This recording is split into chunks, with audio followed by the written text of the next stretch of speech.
that scrape because I'm looking for that grip break because I'm looking to open Daryl up. Daryl's going to resist. It's pretty much guaranteed he's not going to want to get armbarred, right? I mean, who does? So he's going to really fight that grip break. So as I'm working for that scrape, if he really over-exaggerates that outward motion to make that gable grip stronger, he creates some space for me. So it's a basic idea of introducing a threat to get a reaction so you can go for your next technique. So it's a basic combination series, right? So lay down for me, please, Daryl. So this one's a variation of a pretty common technique. Let's back up a smidge. This one's a variation of a pretty common technique. Eddie Bravo is a fan of, at least in his Mastering the Rubber Guard books. He gets 2 feet in, uses that to do an armbar break. So a lot of people are very familiar with that. But I like this variation a little bit better. And I picked it up from one of our black belts, Santino Achille. It's been picked up when I was a white belt. It's made a big difference in my game. It's a little bit quicker, and the leverage is a little bit better in my opinion. So I've just had a lot more success with it. So I get my arm bar. Boom, up here. Daryl's doing the same gable grip. I'm switching my hands. I got my figure 4. My hand near Daryl's head is the one that's free to troubleshoot. So I'm here. So now I go for the scrape. Now the scrape's a good safe technique to start out with, a good safe grip break. And the Americana torque's a good safe grip break too, because you're not really opening up space. If it doesn't work, it just doesn't work. You're not really losing your position. You're not really giving up anything. I'm not like jumping anywhere, and if it fails, I end up on my back. I'm here. If I go over this scrape, he's probably just going to just really exaggerate his grip break. Yeah, make his elbow strong here, and that's going to make him. That's going to keep his elbow safe.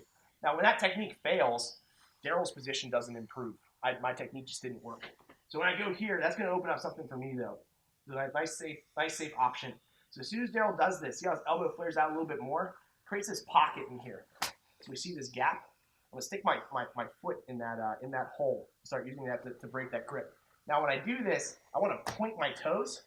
Let my toes go in first. A lot of people try to get their ankle in first and then get their toes. It's really difficult. So you want to use your toes and thread it in. Okay?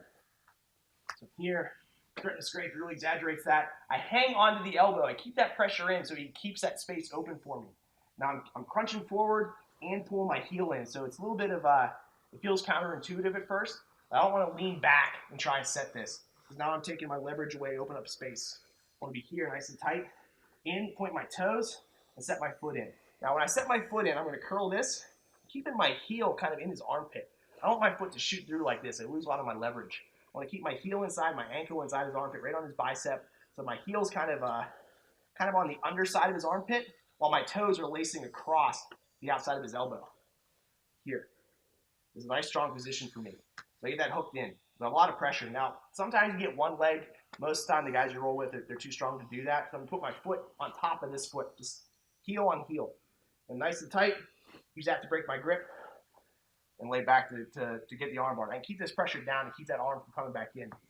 Pro tip, whenever you're here, when you set this in, you break this, control this hand, because it's very easy. When you pop this, you can slap yourself in the face. It happens to the best of us. So that's why this hand on top is nice. You get that break, it doesn't like fly up and smash you in the nose. So it's embarrassing to get an arm bar with a bloody nose.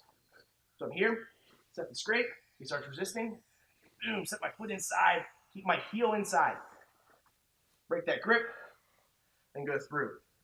Now the other advantage to this particular foot position to get this grip break, if I go here, and I set this across here and use this to break, it's a little bit more difficult for me to transition to a triangle because I'm kind of blocking my own leg. If I go here and Daryl starts really stacking up into me, it's a lot easier for me to thread this leg through, start threading my triangle. I'm just a little closer to that finish.